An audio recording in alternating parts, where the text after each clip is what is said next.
Povo de Deus, chegamos à paz do Senhor Jesus. Aqui quem fala é seu amigo, seu irmão em Cristo, pastor Tiago Rocha.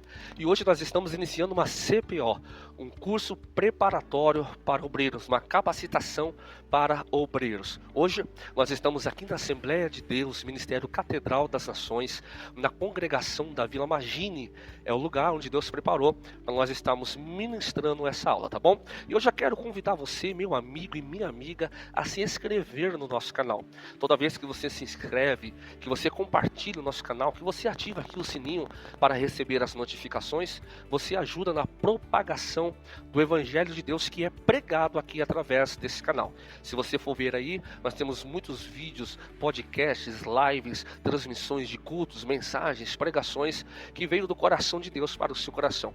Então, nos ajude, se inscreva aqui no canal e faça essa CPO junto conosco, tá bom? Hoje nós vamos falar sobre o chamado de Deus para o ministério. O chamado de Deus na vida de um homem e de uma mulher para o ministério, tá bom? Fique conosco, eu tenho certeza que Deus vai edificar a sua vida. Pode rodar a vinheta.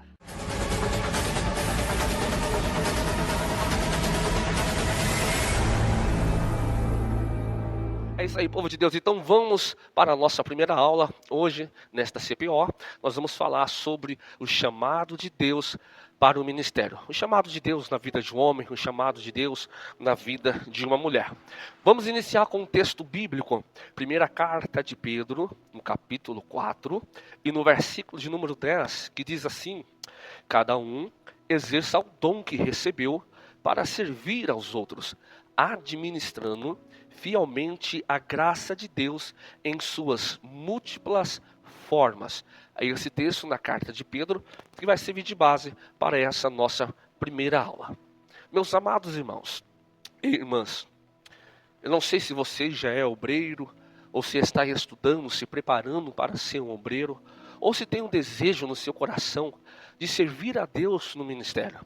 Se você tem, se você já é, eu acredito que você já passou por algumas situações que nós vamos falar aqui no decorrer dessa aula. A chamada para o ministério cristão, a chamada para o evangelho de Cristo, primeiramente, é um ato exclusivamente divino. Embora nós reconhecemos a diversidade de critérios adotados pelos líderes das igrejas, entendemos que Deus, ele não usa um método ou um único critério pré-estabelecido para chamar um homem para a sua obra ou para a sua causa. É verdade que Deus age como quer, da maneira como quer, no tempo que quiser e da forma que ele desejar. Então não existe uma forma, não existe uma regra, não existe um padrão quando Deus quer chamar alguém. Quando Deus me chamou, foi de uma forma. Quando Deus te chamou, pode ter sido de uma outra forma. Quando Deus chamou outros homens e mulheres de Deus, foram de formas diferentes. Deus não tem uma forma única, exclusiva, que é aplicada a todos os homens. Embora nós reconhecemos que cada ministério, que cada igreja, que cada denominação tem as suas regras, tem as suas doutrinas, tem as suas exigências em relação ao chamado para ser obreiro. A Assembleia de Deus tem um costume, a Batista tem outro costume, a Avivamento tem outro costume, a Deus e Amor tem um outro costume. Mas de fato, o que importa, independente das formas que as denominações se adequaram para realizar esse chamado, na verdade o que importa é o chamado primeiramente que vem de Deus, confirmado no coração de Deus. Nesta aula nós vamos entender um pouco sobre o chamado de Deus, e esse chamado de Deus é para servir como bom obreiro ao ministério. Mas toda vez que falamos em chamado, logo vem um questionamento, uma indagação, uma pergunta a nós mesmos. Como saber, pastor Tiago, qual que é o meu chamado? Como que eu faço para saber, de fato, o meu chamado? Para que Deus me chamou? Como é que eu vou servir? Como é que eu vou apresentar o meu trabalho? Como é que eu sei se eu tenho esse chamado ou não, pastor? Como saber se meu chamado é no ministério de louvor, se meu chamado é no ensinamento, se meu chamado é na pregação, se o meu chamado é na ministração, se o meu chamado é no evangelismo, é na oração, é no ministério de cura ou no ministério de libertação. Esse questionamento, ele é normal, ele é normal. Eu mesmo, pastor Tiago, eu já passei por esses questionamentos. Falei, Senhor Jesus, o que que o Senhor quer para mim? Qual que é o meu chamado? É tocar instrumento? É ministrar louvor? É pregação? É dirigir igreja? É trabalho? Qual que de fato é o meu talento, o meu chamado por Deus? Nós vamos entender isso agora. Além desses questionamentos, outra coisa normal que acontece no começo da nossa trajetória, da nossa caminhada cristã, é a ansiedade para nós servirmos ao ministério. Essa ansiedade, eu já vou dizer a você, ela não é boa. Porque essa ansiedade para servir ao ministério, ela gera frustração naquele que está esperando o tempo certo, a oportunidade, o momento chegar. Porque essa ansiedade vai gerar em você uma expectativa. Essa ansiedade vai mexer com a sua mentalidade a ponto de você já se achar preparado e dizer, eu já estou pronto, agora é a minha hora, agora é o meu momento. E talvez aquele de fato não seja o seu momento. E por não ser o seu momento, e por causa da sua ansiedade, você achar que é o seu momento, você acaba se frustrando. Quantos obreiros ou candidatos a obreiros nós atendemos ao longo dessa nossa caminhada que se frustraram, achando que era o momento certo, mas não era. Por isso que a Bíblia ela recomenda: lançai sobre Deus toda a vossa ansiedade.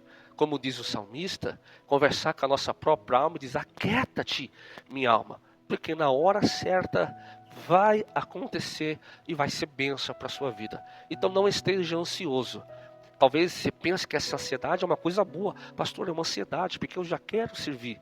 Mas é algo que de fato acaba atrapalhando você. Esses questionamentos são normais, essa ansiedade é normal, mas você já sabe que você tem que lançar sobre ele a sua ansiedade.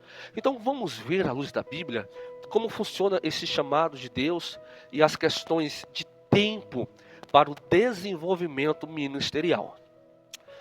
Cada um recebe um dom e um chamado conforme a necessidade da igreja. Ou seja, o Espírito Santo, ele não levanta obreiros pelo simples fato do próprio querer do obreiro, mas sim conforme a necessidade da propagação do Evangelho de Jesus Cristo.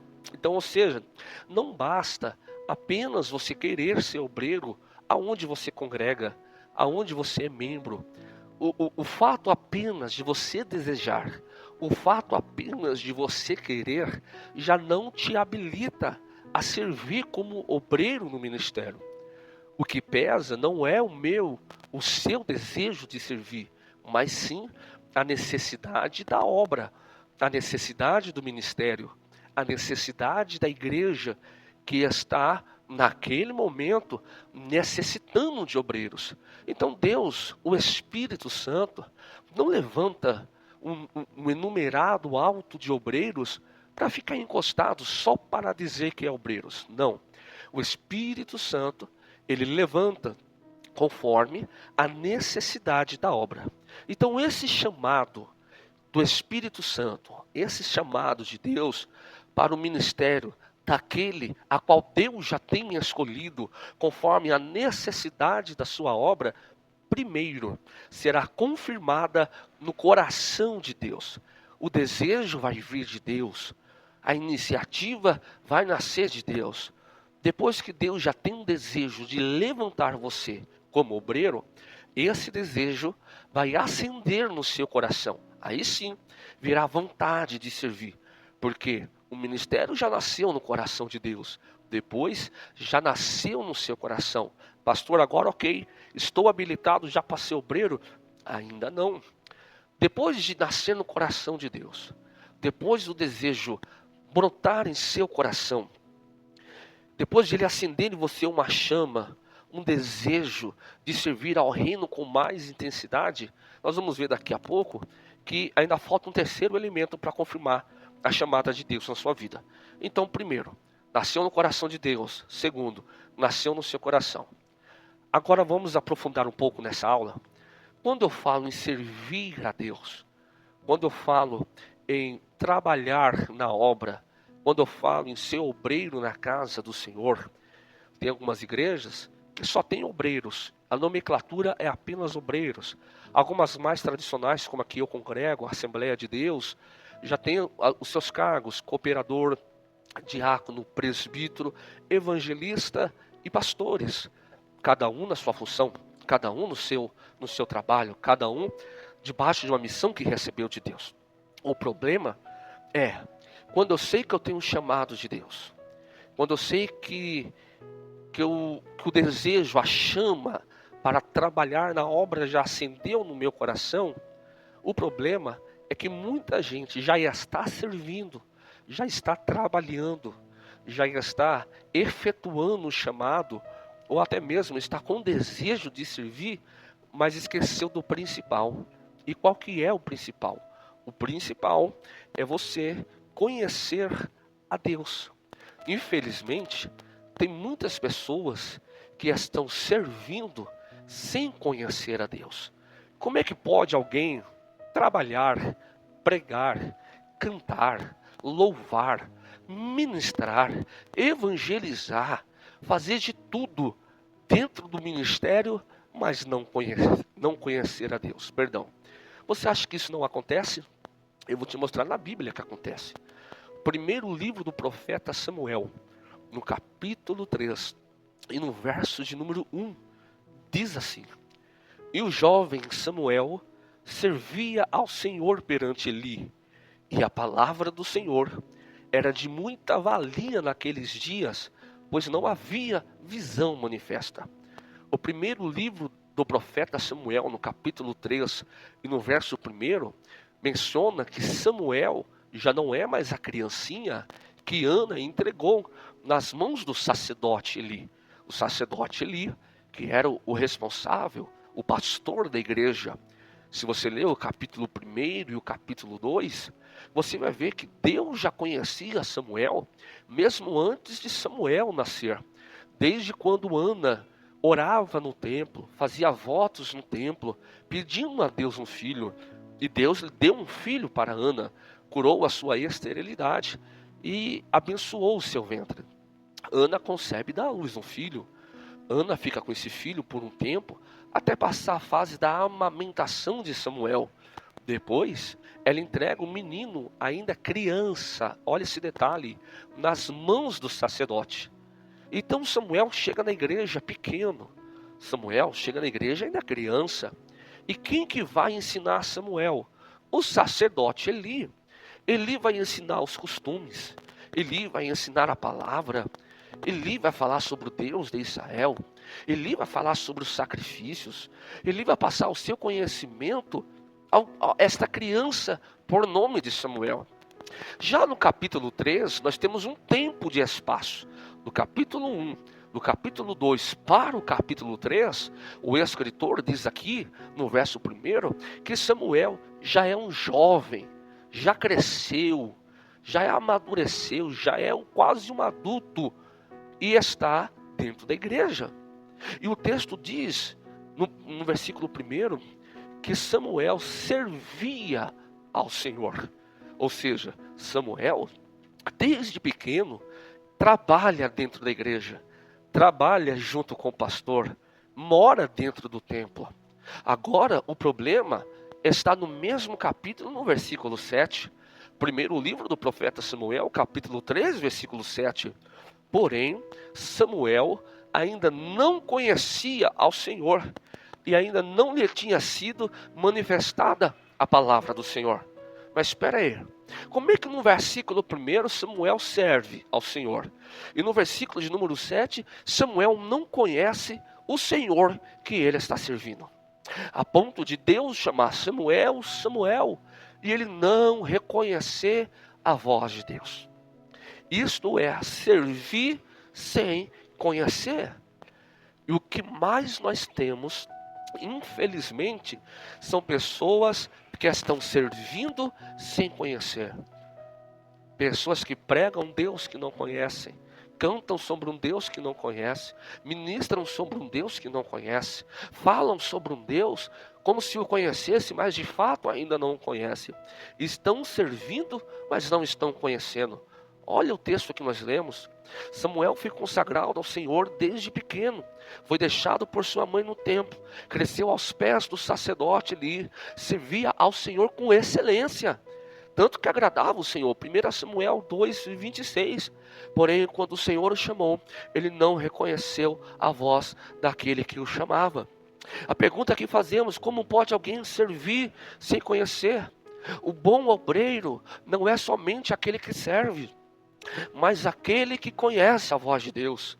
O bom obreiro não é somente aquele que sabe o protocolo da igreja, que faz o trabalho operário, mas sim aquele que conhece a voz de Deus. O bom obreiro precisa saber ouvir a voz de Deus. Não adianta você servir, não adianta você ser um bom cooperador, um bom diácono, um bom presbítero, um bom evangelista, até mesmo um bom pastor, se você não tem intimidade, nem sensibilidade para ouvir a voz de Deus. E o problema é que quando nós não conhecemos a voz daquele que fala conosco, é que quando ele fala, a gente não ouve. Nós não escutamos a voz dele. E por conta disso, perdemos grandes oportunidades. Perdemos grandes oportunidades de sermos instrumentos, de aprofundarmos na unção, na intimidade com Deus, no particular com Deus. Então eu preciso criar, mesmo antes de eu começar a servir, esta intimidade. Intimidade com Deus fala de relacionamento. Então eu preciso, como crente, não digo nem como obreiro, mas como bom cristão, criar um relacionamento, porque esse relacionamento gera intimidade, e essa intimidade vai gerar a autoridade do Espírito Santo. Olha aqui, porque você acha que muita gente ora por cura e a cura não acontece? Porque você acha que muitas pessoas oram por libertação e a pessoa não é liberta? Porque não adianta saber o protocolo. Eu preciso ter relacionamento que gera intimidade, e a intimidade gera autoridade espiritual daquele que eu já conheço, para os sinais acontecerem no nome de Jesus. Marcos 16 diz: em meu nome, é no nome de Jesus. Então eu preciso ter intimidade, relacionamento. Pastor, e como é que eu faço para ter esse relacionamento? Primeiro, oração. A oração, ela tem que ser algo cotidiano, frequente na vida do cristão. Não tem como você servir se você não ter uma vida de oração. Um grande amigo meu, uma vez pregando, apóstolo Jefferson Puca, diz assim: a oração tem 3 estágios, e nós precisamos vencer os 3 estágios da oração. O primeiro estágio é o estágio da carne, porque ninguém começa orando no Espírito, ninguém começa orando falando em línguas estranhas, ninguém começa orando já sentindo um arrepio no corpo, não, a gente começa orando na carne mesmo. Na carne nós começamos orando, e nossa carne não quer que nós temos ou levamos uma vida de oração. Porque você acha que na hora da oração dá sono, na hora da oração a boca abre, na hora da oração nós divergimos em diversos pensamentos. O nosso foco muitas vezes é perdido na oração, porque a carne não quer que a gente ore. Então o primeiro estágio é vencer a carne. Mesmo sem vontade de orar, eu preciso orar. Quando eu venço o primeiro estágio, eu alcanço o segundo. O segundo estágio é o estágio da alma. É quando eu começo a sentir a presença dele e minha alma se quebranta. A gente chora na presença dele. Falamos e oramos em língua estranha. Sentimos o Espírito Santo ao nosso lado. É o segundo estágio da alma. Quando vencemos o primeiro e o segundo, nós entramos no terceiro estágio da oração, que é o estágio do Espírito. É onde o meu Espírito que eu recebi se conecta com o Espírito de Deus. É onde Deus vai revelar para nós o seu querer, a sua vontade, o seu desejo, os seus mistérios, as suas revelações. É o que diz Jeremias 33:3. Clama a mim e responder-te-ei e mostrar-te-ei coisas grandes e firmes que ainda não sabe. Isso é o terceiro estágio da oração. É quando o meu espírito se conecta com o Espírito de Deus. Quando o meu espírito se conecta com o Espírito de Deus, eu abro a Bíblia e eu tenho revelações de Deus. Eu oro ao Senhor e Deus me dá revelações. Eu oro ao Senhor e a minha visão espiritual é aberta. O discernimento de espíritos é ativado dentro de nós. Recebemos dons espirituais, mas para isso eu preciso vencer o estágio da carne, o estágio da alma, para alcançar o estágio do espírito. Terceiro é jejum, é consagração. A eu mortificar a minha carne para vivificar o meu espírito. É oração e jejum. Vamos continuar falando acerca desse chamado de Deus. Esse negócio, irmãs, é tão importante, porque quando eu tenho intimidade com Deus, eu posso estar no culto, eu não sou enganado, porque eu tenho sensibilidade para ouvir a voz de Deus. Quando eu tenho um relacionamento que gera intimidade, que me traz autoridade do Espírito Santo, Deus mostra para a gente, Deus nos mostra quem é de verdade e quem não é. Deus mostra quando é o Espírito de Deus que fala e quando é o Espírito de enganação que fala.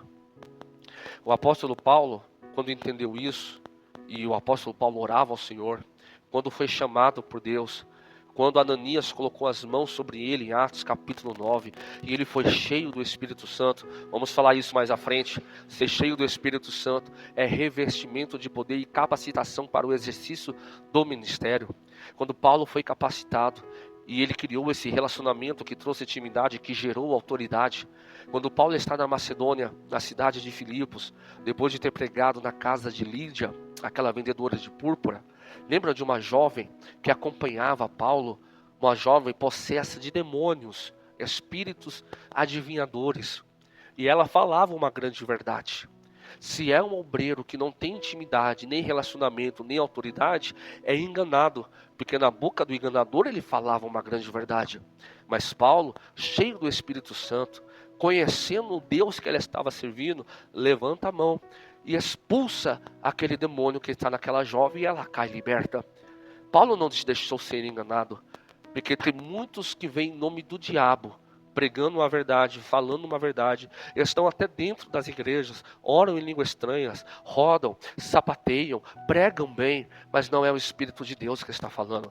Mas o obreiro que tem discernimento do Espírito Santo, ele exerce autoridade, e em nome de Jesus, esses espíritos imundos e malignos e enganadores, eles caem por terra. Olha a importância de você ter sensibilidade. O obreiro que tem sensibilidade, o obreiro que tem discernimento de espíritos, que tem intimidade, autoridade e relacionamento, pode entrar quem for na igreja. A sua visão espiritual é aberta e Deus mostra para ele, ó, está com espírito de engano. Olha a importância de você saber ouvir o Deus e conhecer o Deus que você está servindo.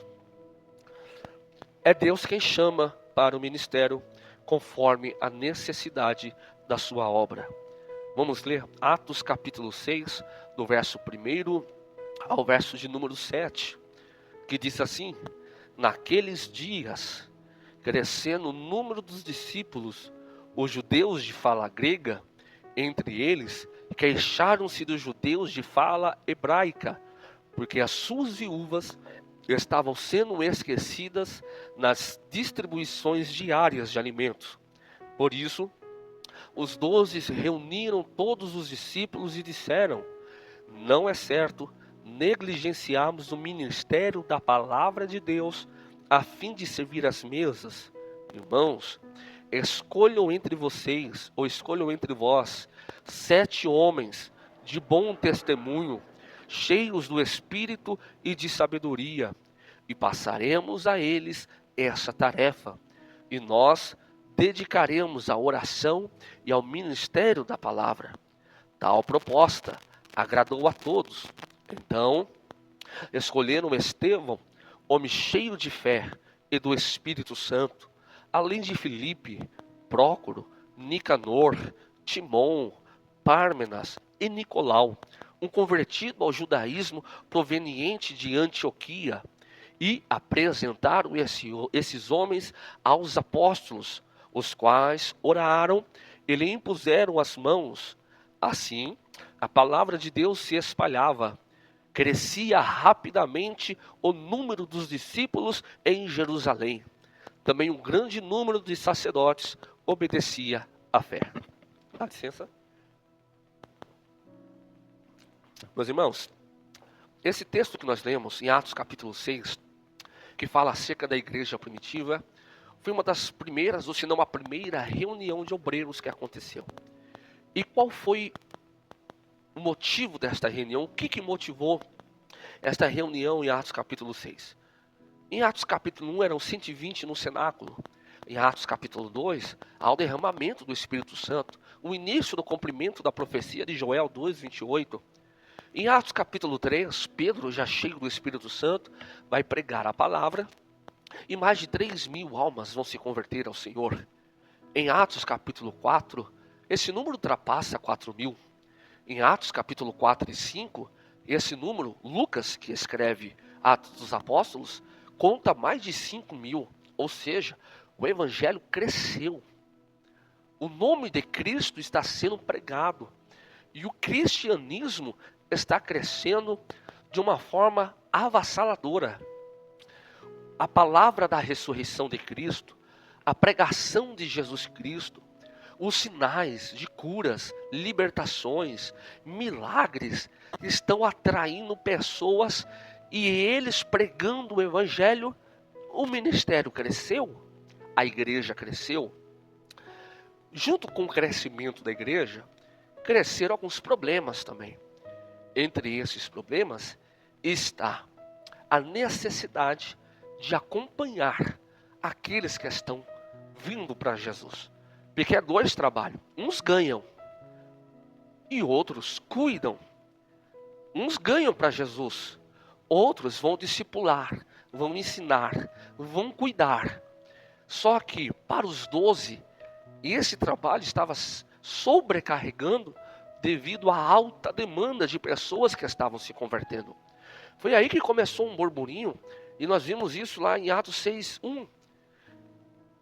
E os judeus de fala grega se queixaram dos judeus de fala hebraica, porque as suas viúvas estavam sendo esquecidas na hora da alimentação. A igreja sustentava as viúvas, os órfãos, ajudava no trabalho social. Só que de tanto eles pregarem, não estavam se atentando para essas necessidades sociais da igreja. Lembra que eu disse que Deus só levanta obreiros conforme a necessidade da obra? Aqui nós vamos ver isso na prática. Começa a existir aqui uma necessidade de novos obreiros. Então eles vão levantar 7 homens, 7 diáconos para ajudar no ministério, para ajudar na obra. Ou seja, o Espírito Santo só levantou esses homens porque a igreja estava necessitada. Os apóstolos disseram: vamos continuar focado no ministério da palavra, na propagação do evangelho. E esses obreiros que nós estamos levantando vão nos ajudar a cuidar desse povo que está sendo salvo, que está sendo trago ao cristianismo, que se converteu a Cristo. As necessidades das viúvas, dos pobres, dos famintos, dos órfãos vão ser atendidas pelo serviço social. Então vocês cuidem desse departamento enquanto nós se preocupamos com a pregação do evangelho. Vamos ver que os obreiros já não estavam dando conta em administrar o tempo dedicado às obras devido à sua alta demanda. Por isso viu-se a necessidade de levantar novos obreiros. Foi então que levantaram os primeiros diáconos para ajudar, auxiliar no ministério. E você vai ver que é Deus que levanta os obreiros. É Deus que manda. Deixa eu te dizer uma coisa, você que é pastor de igreja, você que é dirigente de congregação, como eu já fui muito tempo, quem manda obreiros na igreja é Deus. A nossa parte é orar ao Senhor, e Ele vai mandar obreiros. Se Ele não levantar aqueles que estão, Ele manda de fora, mas a obra não vai ficar necessitada. Deus vai mandar pessoas para te ajudar nesta obra. Mateus capítulo 9, versículo 37 e 38. Então disse aos seus discípulos: a seara é realmente grande, mas poucos são os ceifeiros. Olha o que diz no Evangelho segundo escreveu Mateus: rogai, pois rogai é pedir, é clamar, é orar, é suplicar. A quem? Ao Senhor da seara, que mande ceifeiros para a sua seara.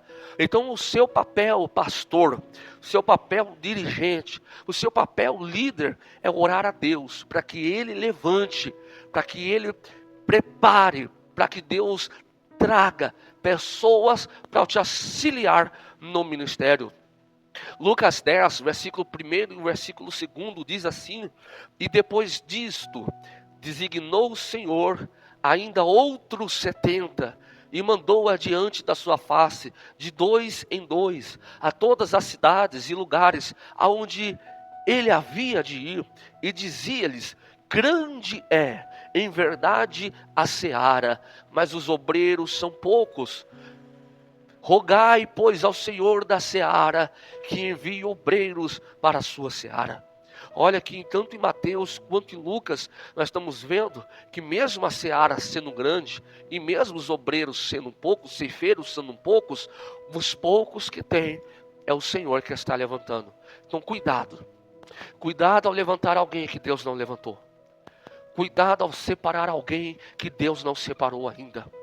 Cuidado ao derramar o óleo e ungir quem ainda não foi provado e nem aprovado por Deus. Então você já começa a entender que a separação para o ministério e o chamado do ministério é algo, como eu disse no começo da aula, que tem que vir de Deus. Eu não posso ungir, nem separar, nem consagrar o obreiro, porque ele é meu amigo, porque o dízimo dele é alto, porque ele é importante, porque ele é um empresário, um político, alguém de grande influência. Não, isso não é critério para separar o obreiro. E Deus vai cobrar, eu estou quase pregando aqui em cima desse altar, irmãos.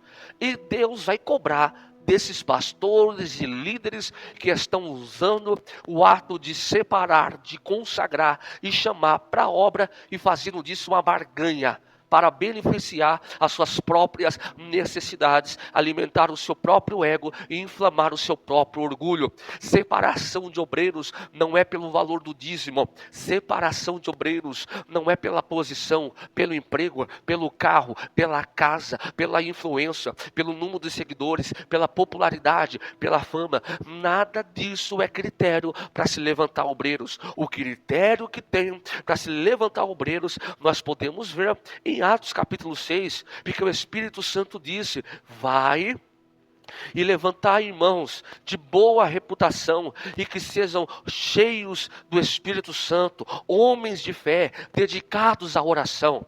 O chamado e o critério para levantar alguém para ser obreiro na seara do Senhor ele precisa ser de oração, ele precisa ter fé e principalmente ele precisa ser cheio do Espírito Santo.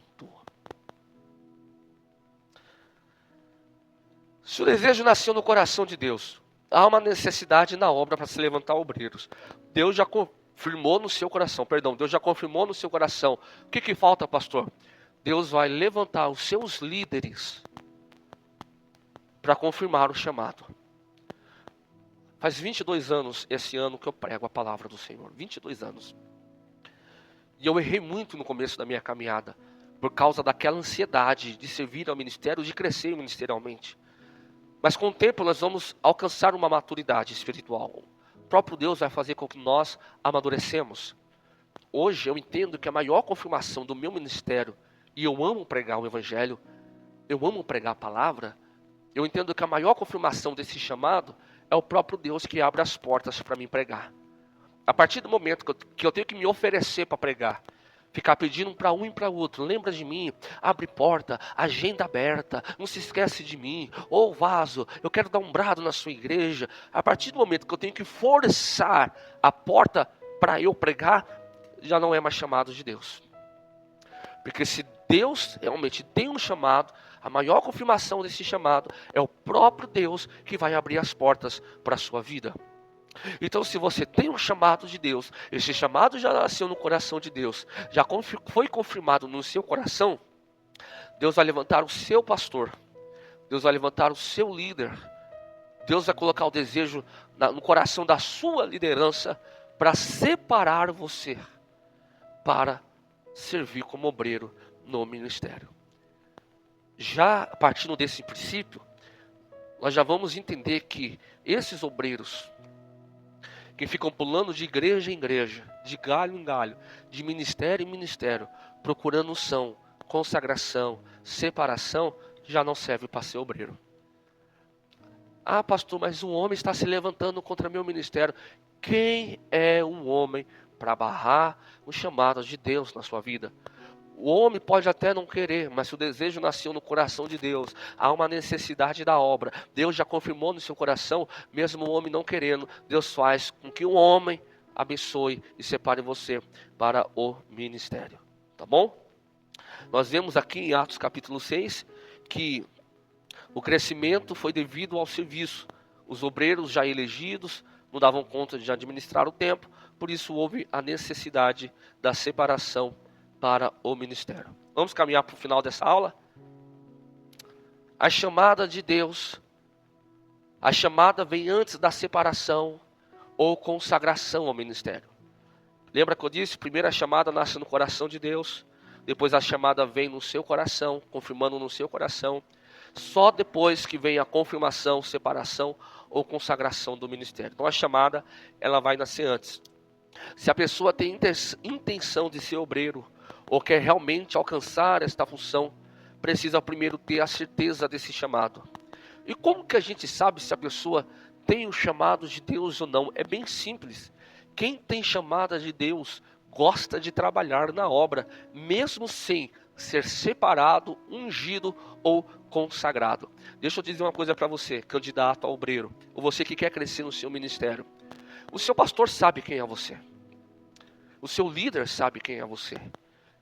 Porque tem pessoas que só querem começar a trabalhar depois que forem separadas ou consagradas ou ungidas. Pessoas assim não servem para ser obreiros. Dificilmente vão conseguir. Pelos meios bíblicos, dificilmente vão conseguir. Qual o critério que nós mais adotamos? Observar quem mesmo antes de ser separado, ungido ou consagrado, está trabalhando. O trabalho é um critério lindo para quem quer ser obreiro com excelência, com qualidade, um bom obreiro na casa do Senhor. É esse detalhe que faz a diferença em quem realmente ama a obra de Deus e quer servir, e quem quer apenas conquistar o status de obreiro e carregar uma credencial, ficar sentado nessas cadeiras atrás de mim, nessas cadeiras do altar de braço cruzado, só tendo um nome, só tendo um status, mas nenhum resultado e não estão gerando frutos. Então, ou seja, a chamada vem sempre antes da confirmação, separação, consagração ou a unção. Vamos ver isso na Bíblia? Primeiro livro do profeta Samuel, capítulo 17, versículo 34 e 35. E respondeu Davi a Saul: teu servo apacentava as ovelhas de seu pai, quando veio um leão ou um urso e tomou o cordeiro do rebanho. E eu saí após ele e o feri. E livrei o cordeiro da sua boca. E levantando-se ele contra mim, agarrei-o pela barba e o feri e o matei. Davi está dizendo: antes de eu ser rei, eu já trabalhava. Eu já tinha ferido um urso. Eu já tinha ferido um leão. Davi não começa a trabalhar quando é ungido a rei de Israel. Antes de ser ungido a rei, Davi já apresenta o seu trabalho, apacentando as ovelhas de seu pai no meio da terra da Palestina. Já apresenta ser um forte guerreiro, lutando com o urso e com o leão para defender o rebanho. Olha o que Deus está observando. O interessante desse texto, irmãos, é que no primeiro livro do profeta Samuel, capítulo 16, quando o profeta chega da casa de Jessé, os irmãos de Davi, que eram guerreiros do exército de Saul, estão todos em casa. E lugar de soldado não é em casa, é no campo de batalha. Pastor, mas não está tendo guerra. Mesmo assim, tem que estar treinando, afiando espada, limpando e preparando o escudo, cuidando da armadura, cuidando das coisas do exército, pronto para a batalha. Soldado que é soldado não presta para ficar dentro de casa. Mas quando Samuel chega na casa de Jessé, o único que era o desprezado, que estava fora, trabalhando, foi o que Deus levantou para ser rei de Israel.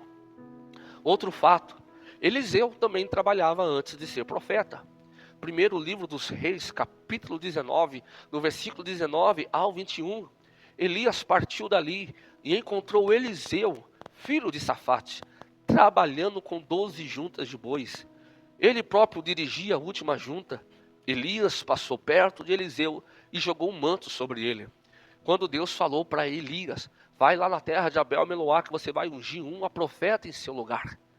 Eliseu nem sabia, nem imaginava que ia ser profeta. Mas quando Elias chega onde Eliseu está trabalhando, empurrando um carro de boi, arando terra, debaixo de sol, debaixo de chuva, lá na 12ª junta de bois. E foi um homem que Deus levantou para ser o sucessor de um dos maiores profetas no Antigo Testamento em Israel. Quer ver um outro exemplo? Josué. Josué, ele aparece pela primeira vez na história trabalhando. Josué aparece lutando ao lado de Moisés. Êxodo capítulo 17, verso 9.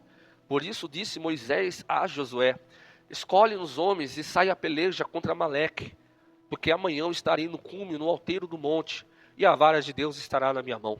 A primeira vez que Josué aparece na Bíblia, ele aparece no campo de batalha, lutando contra os amalequitas, enquanto Moisés está no monte com as mãos levantadas, para que Deus dê vitória ao seu povo. Deus gosta tanto de quem trabalha, que em Deuteronômio 29:30, quando Moisés falece, começa Josué, e no Josué capítulo 1, o próprio Deus vem para dizer: conheço o fruto do seu trabalho, então anima-te, esforça-te, levanta, porque como eu era com Moisés, serei contigo também. Outro fato que eu gosto bastante, é que no Novo Testamento não foi diferente. Olhamos a convocação que Jesus realizou ao escolher para si os seus apóstolos. Pedro, antes de ser chamado por Deus, também estava trabalhando. Lucas capítulo 5, do verso 2 e 3 diz: e viu estar 2 barcos junto à praia do lago, e os pescadores, havendo descido deles, estavam lavando as redes, trabalhando. Então Jesus, entrando num dos barcos, que era o de Simão, pediu que se lhe afastasse um pouco da terra, e assentando-se ensinava do barco a multidão. Quando Jesus chegou para pedir o barco de Simão, que ainda não era Pedro, era Simão, ele estava trabalhando, fazendo o quê? Lavando as suas redes. Tiago e João, discípulos de Jesus, também estavam trabalhando antes de serem convocados para o ministério. Mateus capítulo 4, versículo 20. Então, eles largaram logo as redes e foram com Jesus. Um pouco mais adiante, Jesus viu outros 2 irmãos, Tiago e João, filhos de Zebedeu. Eles estavam no barco junto com o pai, consertando as redes. Também estavam trabalhando. Outro porém, Paulo e Barnabé, também estavam servindo a Deus quando foram chamados. Atos capítulo 13 e o verso de número 2. E servindo eles ao Senhor, e jejuando. Eu gosto disso, irmão. Olha aqui, lembra que eu disse que o obreiro precisa ter relacionamento que gera intimidade, que traz autoridade, que traz discernimento? Olha o que Paulo e Barnabé estão fazendo em Atos capítulo 13, versículo 2. E servindo eles ao Senhor, e jejuando. O Espírito Santo que falou: separai a Barnabé e a Saulo para a obra que os tenho chamado. Deixa eu te dizer, quem precisa ver o esforço do teu braço, do trabalho que você exerce, a obra das suas mãos, mesmo que seja no secreto, é o Espírito Santo. Porque aquilo que você faz no secreto, Deus se revelará em público.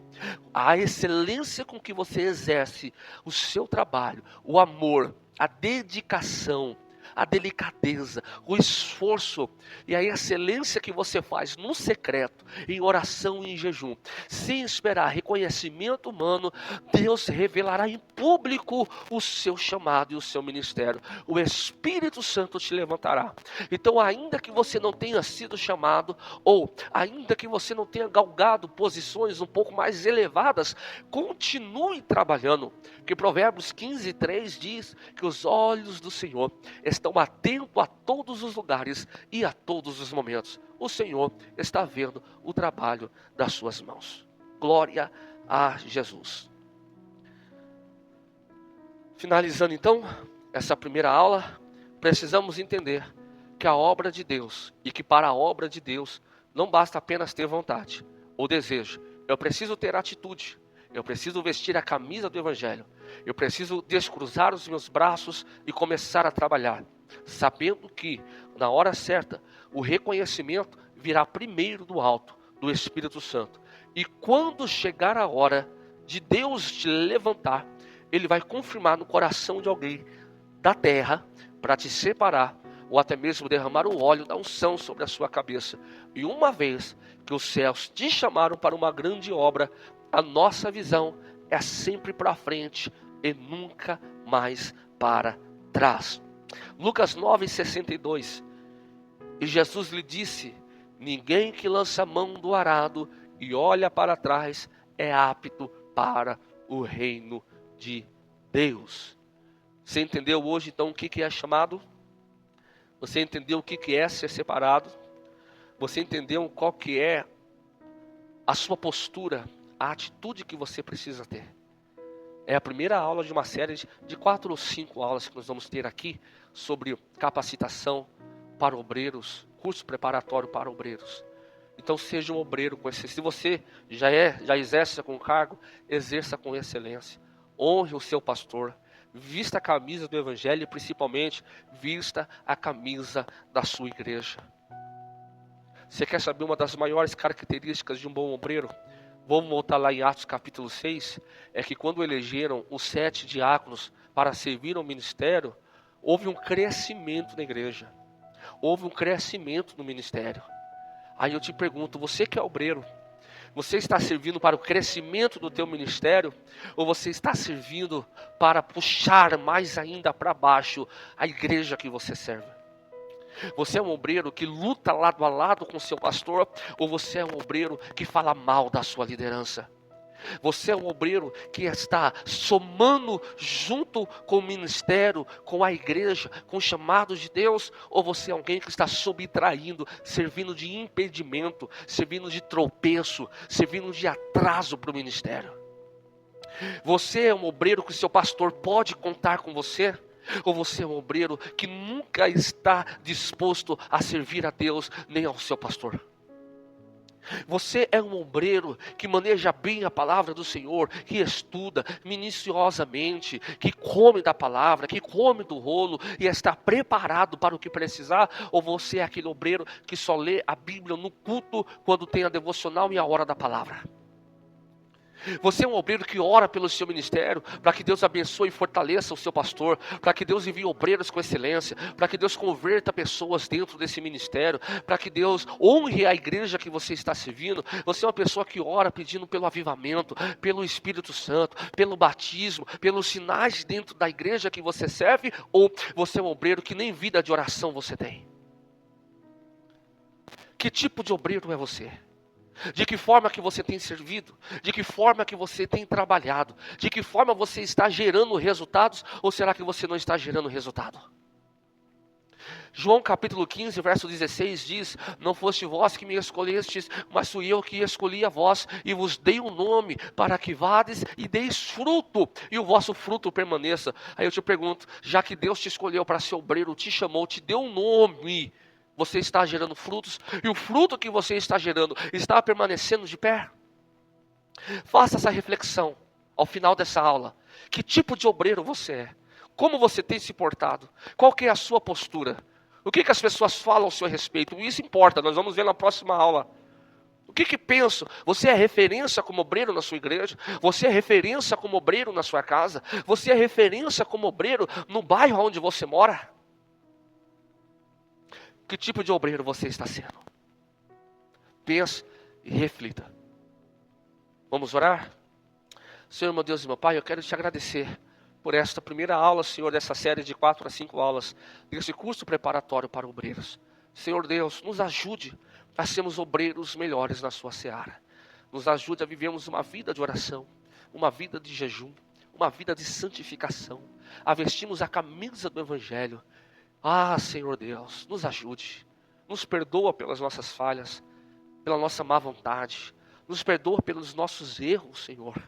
Nos perdoe muitas vezes por nos acovardarmos, Senhor, diante da obra do ministério. Mas assim como o Senhor falou com Josué, fala conosco, Senhor, ajude-nos, levanta-nos, Senhor. Esteja conosco para onde a nossa mão tocar, a sua também tocar. Para onde pisarmos nossos pés, o Senhor está ali conosco. Para onde falarmos da Tua palavra, o Espírito Santo falar através da nossa boca. Desperta em nós um avivamento, Senhor, para a nossa alma, para o nosso corpo e para o nosso espírito. Nos ajude, Pai, a sermos melhores. Em nome de Jesus. Amém. E graças a Deus. Meus irmãos, Deus abençoe sua vida. Foi um prazer estar com você. Se você assistiu até aqui e não se inscreveu ainda, se inscreva em nosso canal, abençoe este canal e fique atento para a nossa segunda aula desta CPO, desse curso, dessa capacitação para obreiros. Deus te abençoe, fique com Deus, um abraço.